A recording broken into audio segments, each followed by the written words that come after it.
Hello, everybody in the Twitch world. Hello, everybody in the secret camera world. I am Coach WONDERGEDDON. This is your host, Coach WONDERGEDDON. This is the Coach WONDERGEDDON podcast. If you woke up this morning, respect, guidance.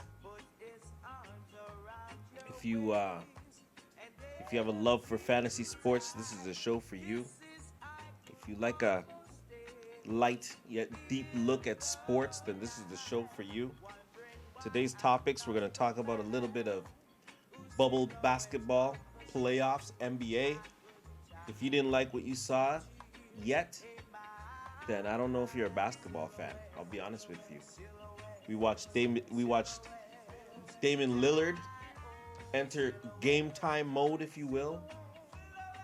We've watched Luka Doncic play out of his mind. I think he had another triple-double in the bubble. We watched the Phoenix Suns play better than I think I've ever seen the Phoenix Suns play since the Barkley days, and still didn't make the playoffs. Interesting sports, man. Gotta love it. We're gonna start the show soon. Waiting for a couple more people to come in. As I said, today's episode is going to be about NBA basketball, bubble ball, if you will.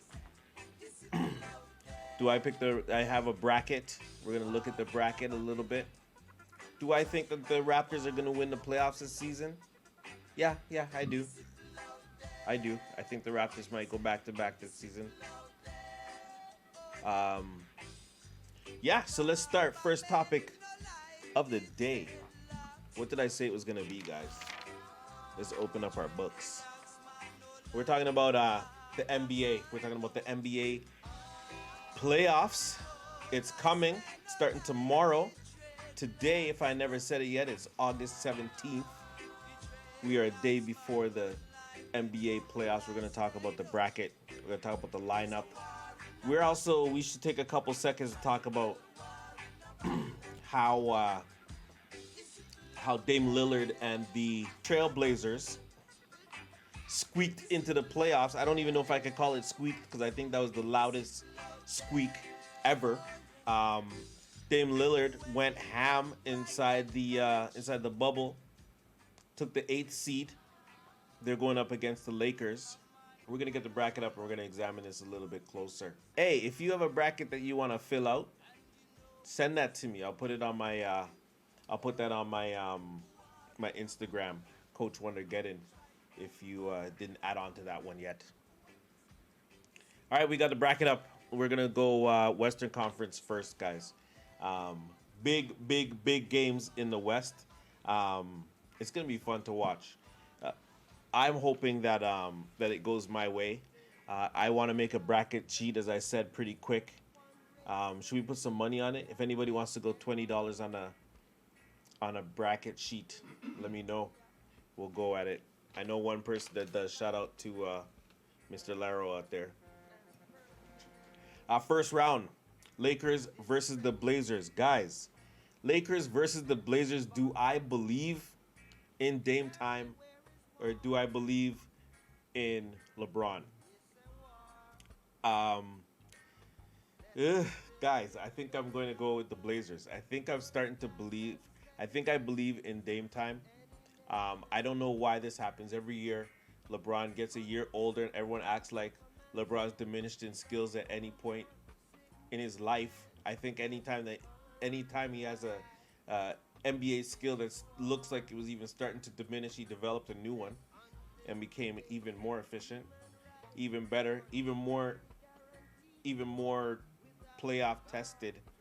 I think Dame Lillard might come in and guys, I'll be honest with you. I'm changing my mind again. This is about the 4th time I'm doing it. The Lakers are going to win. It's going to go 7 games. It's going to go 7 games, okay? Lakers are going to win. LeBron is a champion, a multiple champion.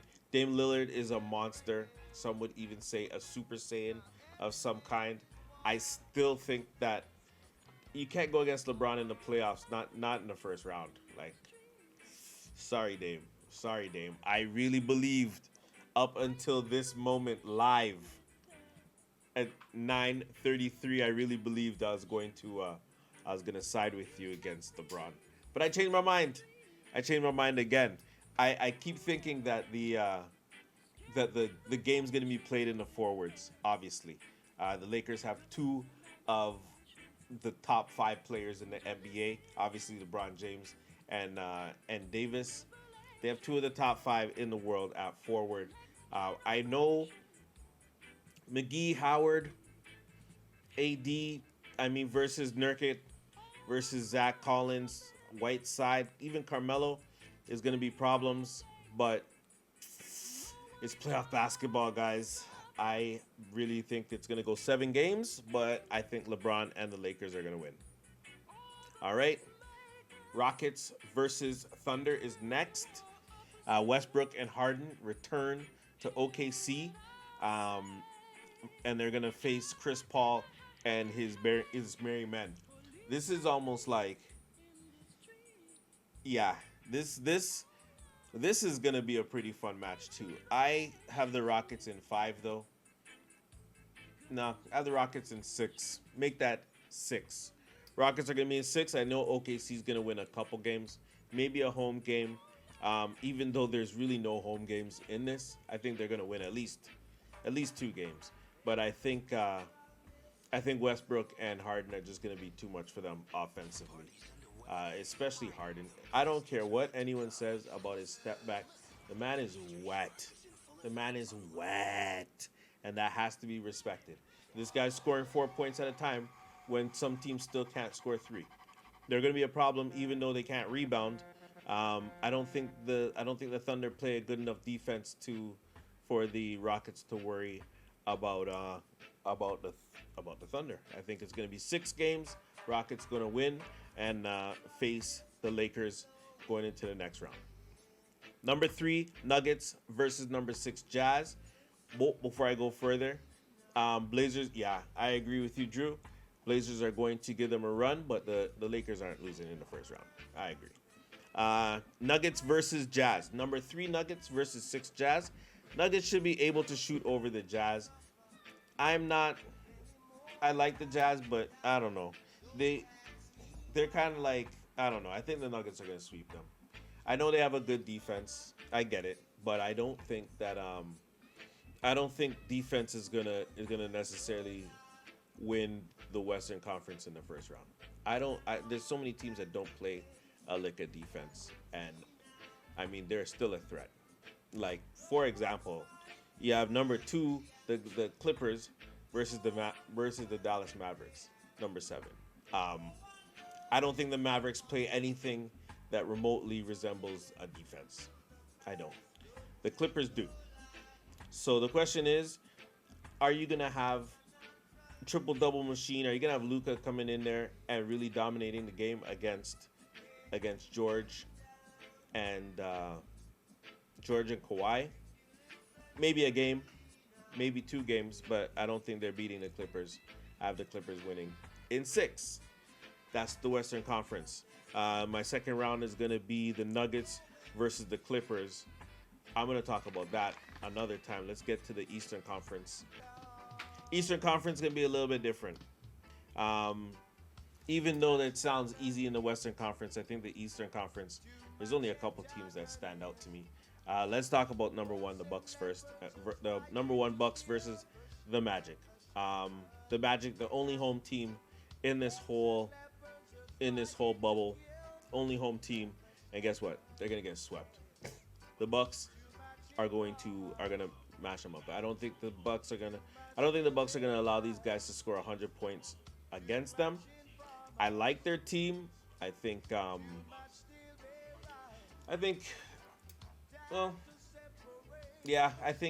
Jonathan Isaac going down again with that knee injury probably doomed the Magic from having a chance to even remotely look like they're gonna upset the team. They look kind of wounded animalish coming in for a team like the Bucks. I have the Bucks sweeping. Um, Number 4 Pacers versus the number 5 Heat. I think, to be honest, this is going to be the most entertaining series in the Eastern Conference. Why? Because I don't really expect two of these teams to last too long against the Bucks in the second half. So this is going to be the one where they play their hearts out.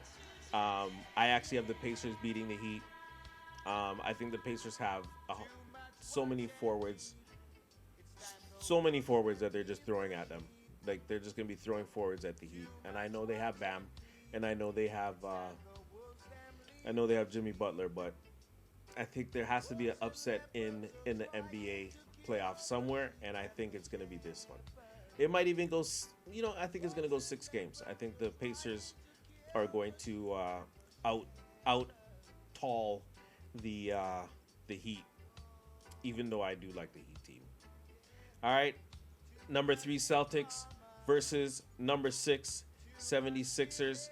I'll be honest with you guys. Some people are expecting something entertaining to go on here. I don't think it's going to be that entertaining. I think the Celtics are going to sweep. They're going to sweep the 76ers.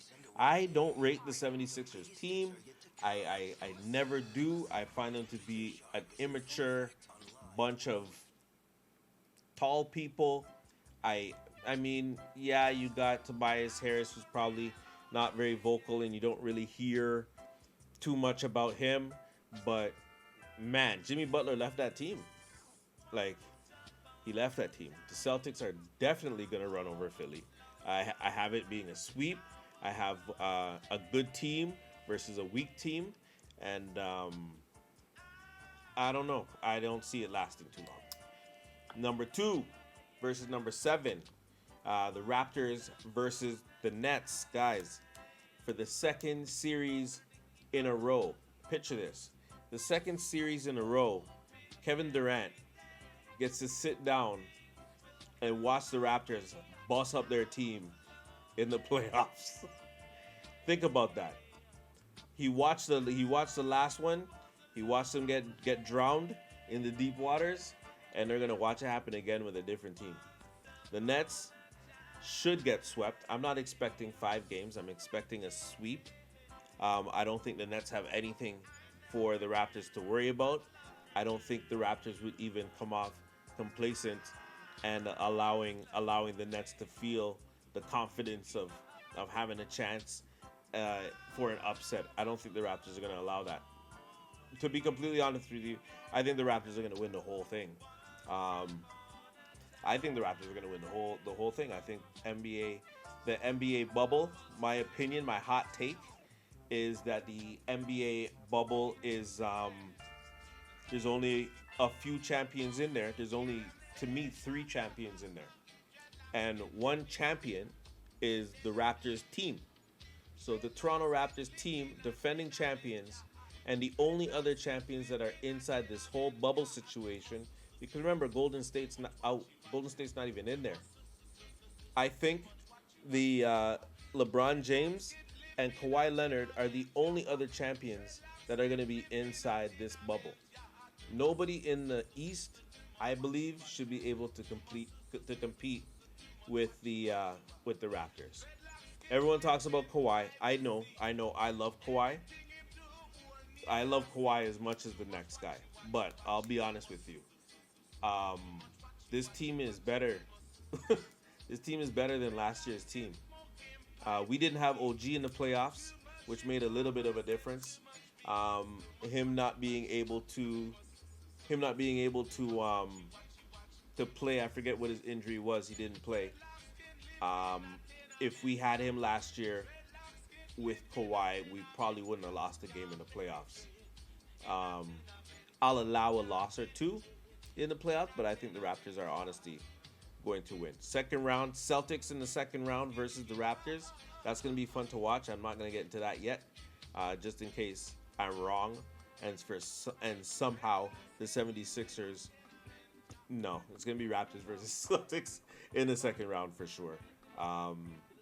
That's going to be a fun game. I will allow a Raptors loss in there, but I expect them to get through get through the Celtics in the second round as well. Yeah, I agree with the Dragon. Raptors are going to win it all again, but there's going to be a few games where the other team could be an issue, and I think that's only going to be Boston. Um, I believe one of the LA teams are going to make it out of the West. I do agree with that. Unless unless Damon Lillard just spoils everything and goes superhuman. Yo, they said 7 months ago that this guy turned to these guys and said, "Yo, we're gonna make the playoffs," and they were out of it. Do you remember? Yo, this guy's been talking and running his mouth. Remember what he did to the Clippers? This guy is on the court and he's turning to these guys and telling them, "I want you on the court. I want you on the court." And this guy didn't even clinch the playoffs yet. He didn't even clinch a playoff spot, and he was already talking about making the playoffs. And now he's facing a Lakers team, which, I mean, they're gonna get Rondo back. They're gonna get Rondo back for the playoffs. He should be in the bubble in time for the playoffs. But some people don't look at that as a deep team.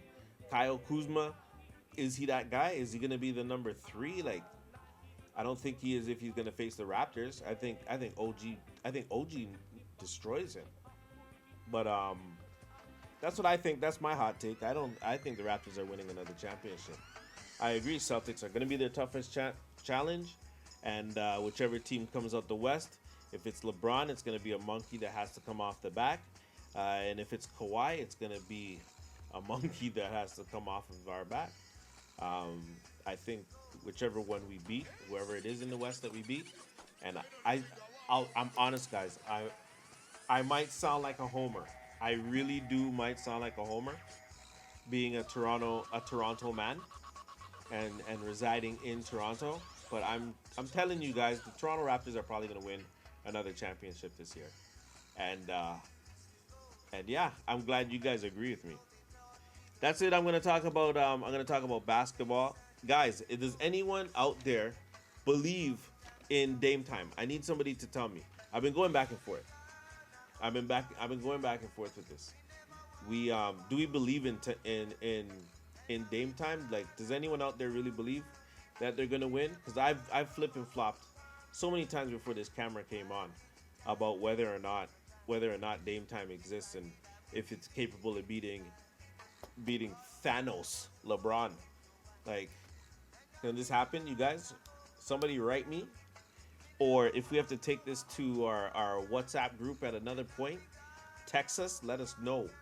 We've talked about we've talked about basketball, we've talked about bubble and NFL, or sorry, bubble NBA. We're gonna now talk about the NFL.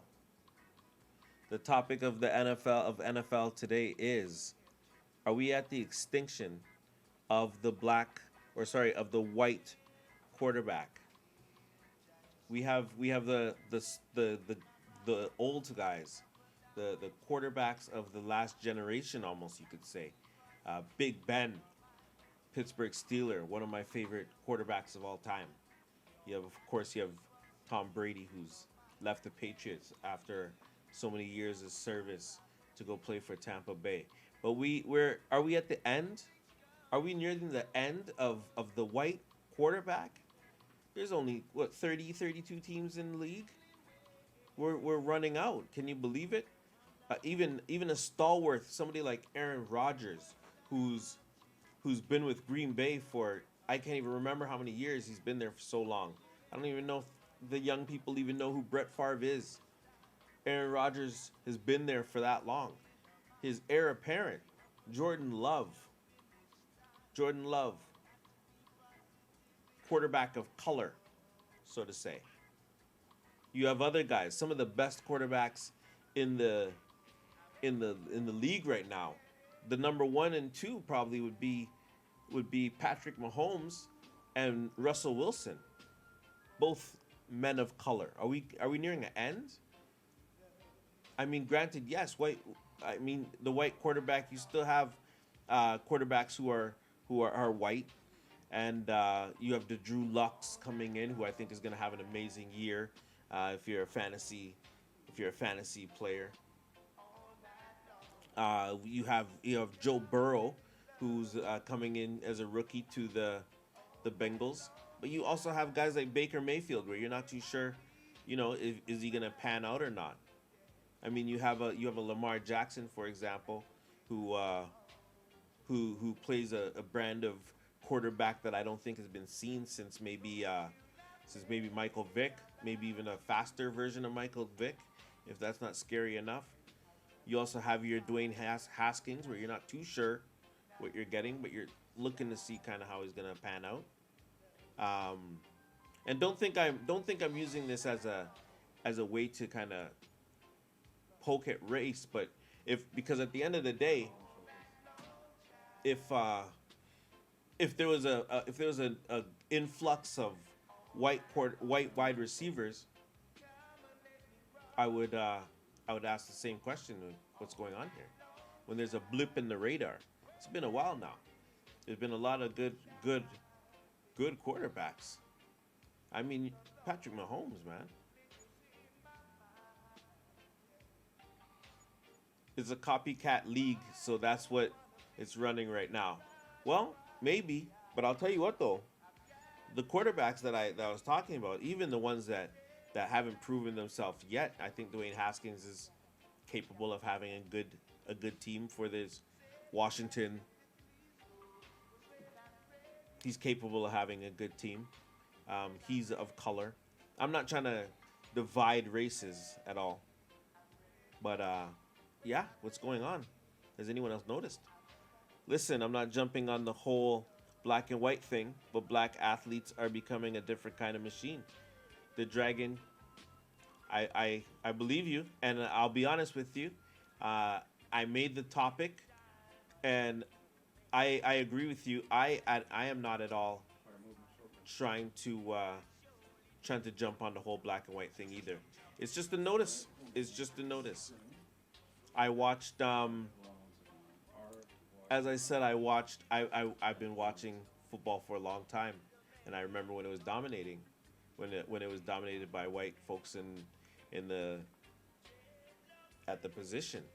But as I said, at the same time, if I was to see if I was to see a bunch of white wide receivers, I'd say what's going on, and I'd be a little bit surprised. Wide, I mean, even though it's probably about 80-20 if you look black running backs to white running backs, I don't look at them as any type of racial racial standpoint. Yeah, Rob's athleticism does prevail, that's for sure. Standing in the pocket doesn't cut it anymore, but you know what? It does cut it for some people. Big Ben. I mean, now granted, he got injured for it. Uh, Standing in the pocket, man. You're. I don't think it's too safe. I think you do have to be mobile. Do we get a caller, Ryan? Yo, yo, Yes, sir. We got a what's going caller on? in. Welcome to the show. This is the Coach Wondergeddon show. Thanks for calling. You have an opinion to the topic? What's up, Wondergeddon? Yeah, I was just saying about the whole white-black quarterback thing. I Mm-hmm. mean, it's gonna take a little bit. It's gonna take a little bit longer for these black quarterbacks to, step up, win some Super Bowls. But Cam did it 2016. You got Mahomes did it 2020. But I mean, aside from that, you got Russell Wilson. Yeah. Believe he did it right before Cam. So I mean, for the last 5 years, yeah. I Yeah. mean, shit, they're taking over. Yeah. And again, I can't stress that I'm not looking at it as a racial standpoint.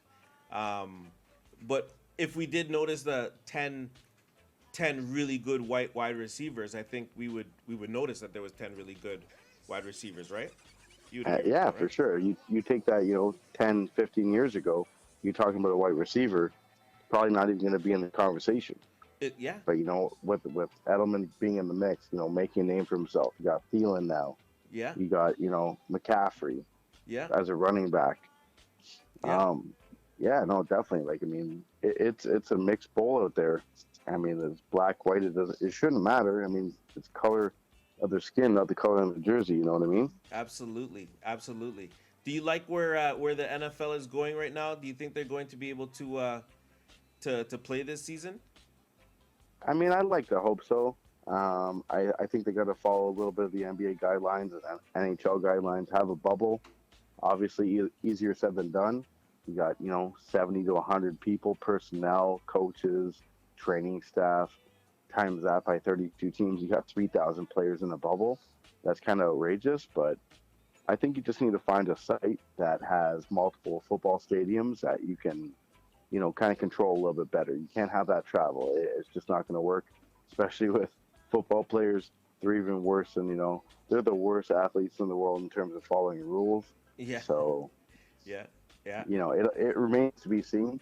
I'm optimistic, but who knows? Yeah. Question for you. I don't know the specific number, but what do you think right now the amount of black quarterbacks and white quarterbacks in the league right now? I mean, it's probably a third. I mean, About a I don't know off the top of my head right now, but I'll say it's 8 to 10 black yeah. quarterbacks to 20, 22 white. Yeah. But in the grand scheme of things, black quarterbacks definitely they're more electric. They think outside the box. They're not just that 3-step drop. Okay, incomplete pass. No, it's a 3-step drop, and it's like, no, I'm gone Yeah. for 15, 20 yards. Yeah, I don't see there's nothing So safe here. yeah, exactly. They're expanding that position big time. Um, it's not just like I said, typical. You mentioned earlier in the show, Aaron Rodgers. How's he looking? What's he gonna do? I know you mentioned to me earlier. We were talking off camera, Yeah. Yeah. and you're just saying that Aaron Rodgers, like, what does he look like in 3 years? What does he look like in 5 years? What do the Packers even look like Yeah, in that time what do the frame? Packers look like? Like I even look at So I even look at some of the and I even look at some of the young players who are white, like Drew Luck, who I think is going to have an awesome year this season, and I think Joe Burrow, we're going to see what he's about. I mean, there's the Trubisky's, and there's the we can argue about Baker Mayfield being a borderline bust ish position. Trubisky probably being a 100% bust by now. Um, Baker Mayfield, there's still argument for him, and it's just like, how many more, like, what's gonna evolve that's gonna make the stereotype of a white quarterback, which I believe the stereotype is more of a stay in the pocket and rocket, just throw it. Uh, pocket rocket, I love that. Yeah. yeah, against what the stereotype of a black quarterback is, which is get the hell out of there and move the ball, move the chains. Like, Well, you know what? I think it all goes back to, um, if I can say without being, attacked, RG3. Look at a player like RG3. That was stereotypical, quote unquote, black quarterback. He can sling it, he can gun it, and when he gets in trouble, he can run it. yeah, yeah, Problem is, you grind that guy too long, he's going to get injured. that's right. So when you have a coach out there saying, "Hey, no problem, man. You go out there, you throw 30 times, and when you're in trouble, you run 15 times." Yeah, Well, look what happened to RG3. yeah, Hobbled and injured and just hurting, and his career cut short. yeah, Where you look at somebody like, I mean, maybe stature might play a part of it, but look at Cam Newton. He yeah, pretty much asked the same thing of himself, but Cam standing 6'4", 265. yeah. He's a Yeah, he monster. can deal with it every single day of the week. Yeah, and even And he then you could, look at, and even he can't deal with it all the time. well, like, yeah, I mean, like that, it shows in the play, right? Yeah, He's going to come out, he's going to do the best he can, but at the same time, like, it's rough to watch Cam go out there hobbled and just know that his team doesn't stand a chance because shit, he's stuck. yeah, But if you look at LeVar Jackson, that's scary, scary, scary stuff. He doesn't have a lot of weapons around him, but look what he was able to do. yeah, yeah. Do you think he good? Do you think he gets better? You think he takes a Le- step forward or stays the same this year? Or what do you, LeVar, yeah, um, you know what? He had such an outstanding season last year. I'll say he stays the same. yeah, Maybe a little bit better, but yeah, that's all him. They need to put a few pieces around him. yeah, yeah. I the dragon in the chat says that for football the norm is white guys throw and black guys run, and it's I think the reason why I really posed the white versus the black when I really wanted to say the stereotype of the white versus black quarterback is is the pocket a safe place anymore? Like, is that why we're running out of these quarterbacks that like to stay in there? What do you think? Yeah, you might be on something there. Yeah, I mean, like you look at offensive lines, and the offensive lines that are built around quote unquote elite white quarterbacks, they look pretty damn good. And that guy's sitting back there safe, throwing 30, 35 times a game. Yeah, You look at black guy, hey, you know what? Like I said, gun it, run it, throw it. yeah, yeah.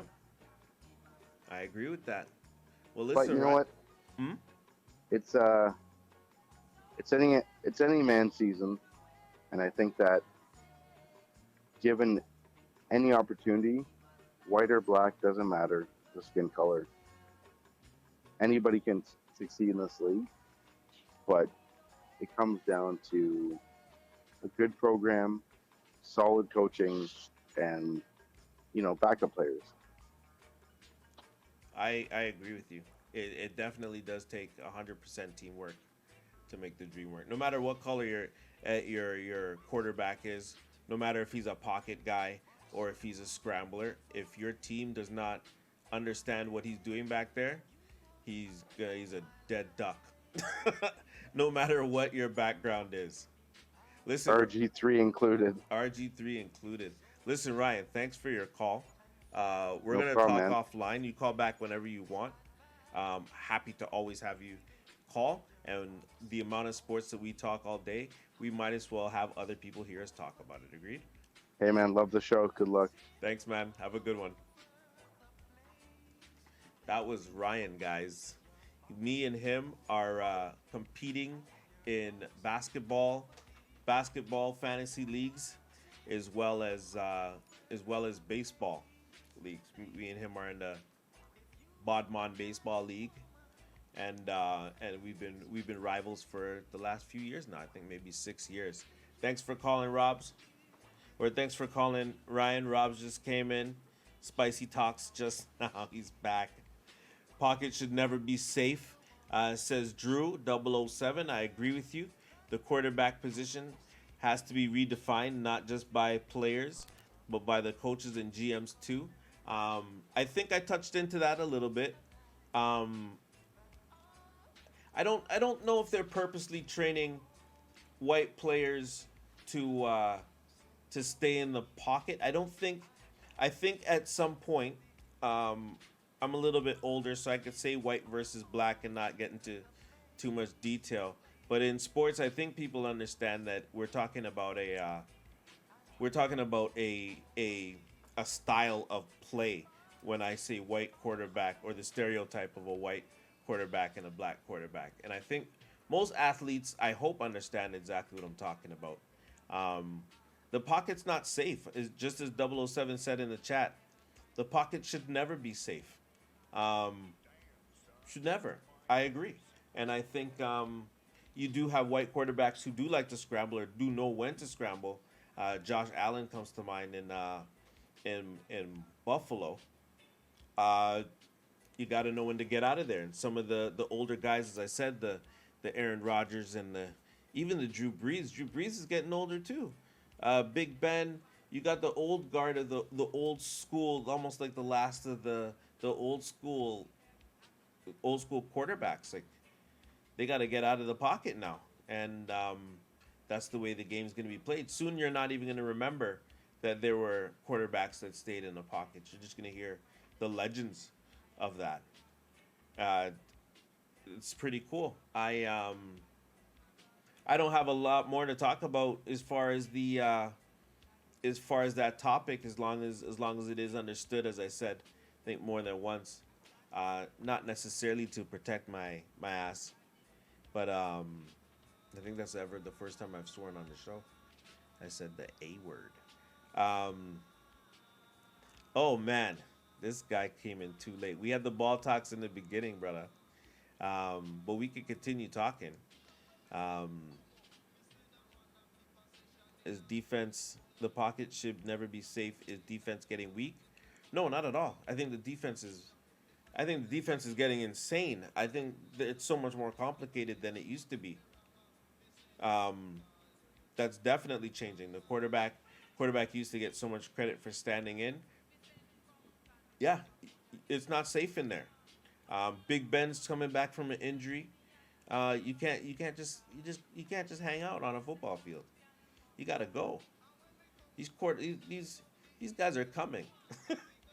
these these edge runners are coming, man. These defensive ends are coming. They're not just holding up the line. They're coming to kill you. You better run. Absolutely, I think the quarterback has evolved.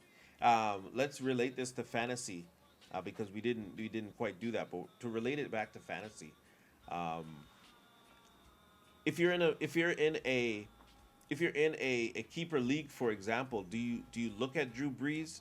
Do you look at Aaron Rodgers and wonder if they're still keepers? They still put up amazing numbers. They're still elite quarterbacks, but in a league in a league, do you keep them? Do you look at the Drew Lucks, or do you look at the Russell Wilsons and the Patrick Mahomes? Like, of course you do.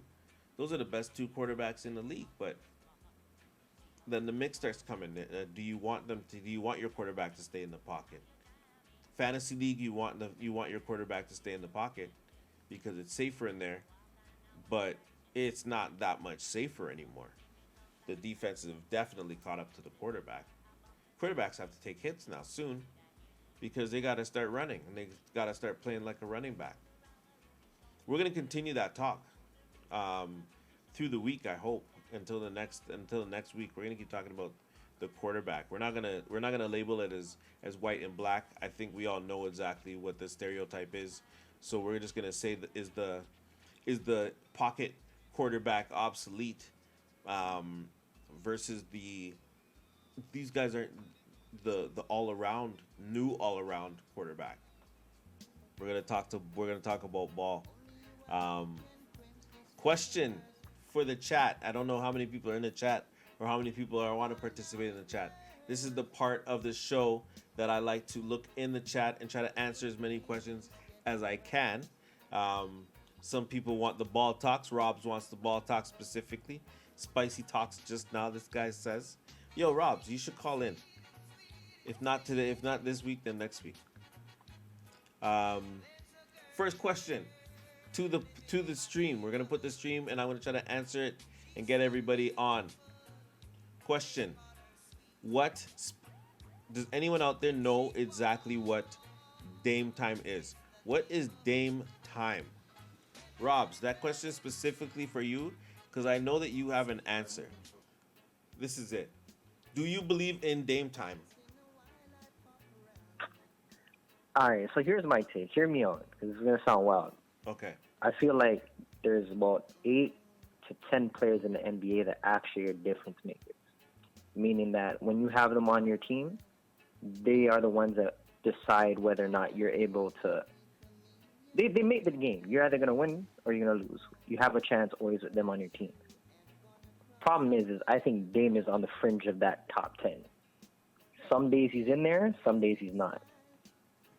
I understand that he did what he did in the past week, right? 61, 53, 41, we know that. But let's not forget that his team was also struggling to get into the AC, right? So let's bear that in mind. Yeah. My problem is that game time looks good when it looks good, but then when he misses two free throws, it looks bad. And to be honest, if a man has to go 41 plus for your team to even have a chance to win the game, Yeah. I'm not going to say that your team. I'm not going to say you're bad, but your team is pretty bad. So I may believe in Dame time, but that don't necessarily mean I believe in the Blazers. All right. So what do you have? For the series? Yeah. Oh, that's a wash. Come on, that's You think that's it's a sweep. you think it's gonna be That, swept? that's a sweep. That's a wooden broom sweep. You think so? AD, I have 7 games. 7 games. Oh yeah. Out of what? I have 7 games. I think they're gonna. I think. Let me tell you something. If the Blazers were struggling to guard Karis LeVert, they don't know what LeBron James is gonna have on that court. LeBron James, playoff LeBron James. Yeah. There's no one guarding him. Who's guarding him? There's Melo? not Melo. Not Melo. Yo, listen, I flip flopped on this, and it's because I believe in Dame Time so much that I agree But what is with Dame you. Time? I agree with you. It's when, you know what it is. You know what Dame Time is. In my opinion, people could disagree with me if they're not. I know they got silent. I'm assuming that everyone's just taking in the knowledge of Coach Wonder getting it robs. You don't know, but I think Dame Time is when Damian Lillard becomes like LeBron in short periods of time where he's unstoppable. But the difference between him and say like a LeBron all the time is that Dame Time stops. I feel like Dame Time is only like, I feel like he rations it out in minutes through the game, but I don't, where LeBron just dominates from the beginning of the game. You know when LeBron's on the court at all times? And he does that. Like Damian Lillard does that too, but it turns off on weird times. Like as you said, like the 2 free throws. Where was like what time was that? You know? I hear that. I think my biggest thing is that when you look at the Blazers as a whole, people naturally assume that they're better than they are because they have Damian Lillard. And again, Damian Lillard is on the fringe of that top 10 list where you could say sometimes he is one of those guys that makes the difference. But the problem is that we know LeBron James makes that difference. Yeah. Each and every night. And then on top of that, he has AD. Whether you want to count AD as a top 10 player or not is up to you, but you know that he's there. I have him so top it's like 5. that combination, that 1-2 punch. I don't see too many teams being able to go up against that and be successful. I think they're gonna pick and roll these guys to death. The thing with Damian Lillard is for some reason when he enters his game time mode, he's able to get to the rim with no one trying to defend him. Have you noticed that? He's taking easy layups during Dame time, and it's like, is he doing something to these forwards to make them think that he's not going towards the rim? But then again, you also have to bear in mind, he's going to the rim against guys like Jared Allen. That's AD down there. That's true. That might be the defensive player of the year down there. It's not going to be so easy just going down in the trenches. Granted, they don't have good guard play. Yeah. But they have the supporting. They have trees down there. AD and JaVale. Yeah. They have trees. And they even Howard's down there with his 7-footness. If that's official that guy's been anymore. washed though. That guy's been washed, man. He's more concerned about him and his 10 kids than he is about basketball. He is a wally. Yo, let's talk about one more game. Eastern Conference game. We could talk about the Raptors Nets if you want to, but I want to know what. Yeah, I know it's gonna. Like I have literally in the East 3 sweeps. The only game of interest that I have is, or that I think is gonna be entertaining, is the Pacers versus the Heat. Now, who do you? I have the Pacers upsetting the Heat. Who do you have? Actually, that's not really an update because the Pacers are 4. Exactly. I feel like that. Well, again, I would say that the Celtics 76ers. I wouldn't say it's a sweep. It's going to be an easy series for them. I think it's five games at worst. But yeah, at worst, because I'll give Embiid 1 game. But Pacers Heat, that's going to be a really spicy matchup because I feel like no one team has a true superstar. But they do have really good, well-rounded teams. So, like, a team like the Pacers, although, they don't have, like, again, a Damian Lillard or whatnot, they're still very competitive. We see T.J. Warren's able to do, and we know who Jimmy is and what type of competitor he is. Yeah. So I feel like that series I'd put to 7, but in all honesty, like, I'd probably take the Heat just because Jimmy's been there before. He's done that before. He's been a part of teams that have gone deep in the playoffs. And he's the best player in the series. Like, despite what people may think about Oladipo and T.J. Warren, Jimmy is the best player in that series. And, like, when it boils down to it, they have the better coach. They have 2 All-Stars. They have continuity. And they have Jimmy. Like, it's just that simple. 7 games, just because it's going to be competitive. They're evenly matched in terms of talent to some degree. But when it really boils down to it, Jimmy and 7.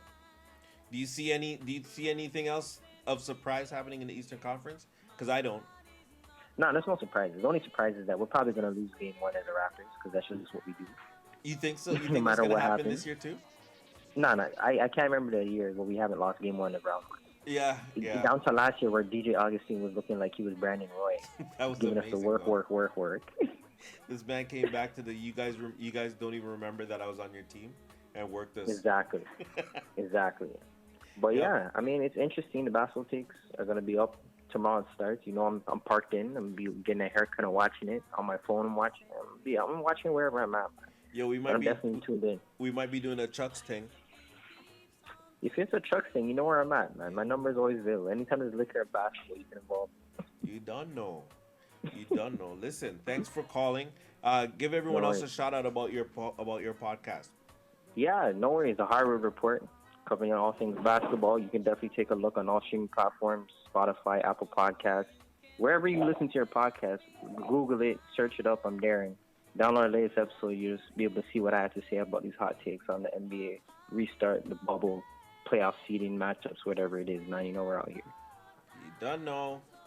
All right, Thanks for Mike. calling, brother. We're gonna touch base. Yo, as I say to Ryan who called early as well. Yo, call anytime, eh? Let me know. Even if we set up a thing and we're gonna sit down and we politic for all an hour. I can have Any time, bro. I subscribe, so I'll get the notification. No worries. You done know. All right, You take done care. know. Thanks for calling. All right, guys, that was Rob's, yo. Rob's came in, called, and supported the movement. I love it. Thanks for calling. Yo, what he said made sense. I like debating sports. There's sometimes some people's point of views you can't even really argue because you just don't really know. Me and him, we also have fantasy basketball rivalry. This guy eliminated me from the playoffs in 1 year, and I never forgot it.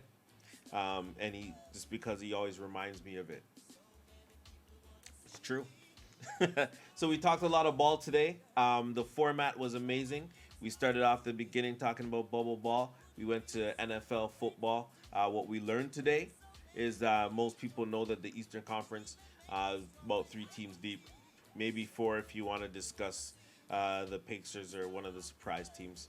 But I think in the finals we're still gonna have the Bucks versus the Raptors. And I think in the West, you know what? I never did say who I think we're going to have in the Western Conference, have I?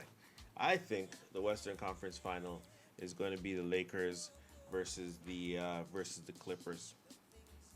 1-2, 1-2. That's it. Lakers versus Clippers. My prediction.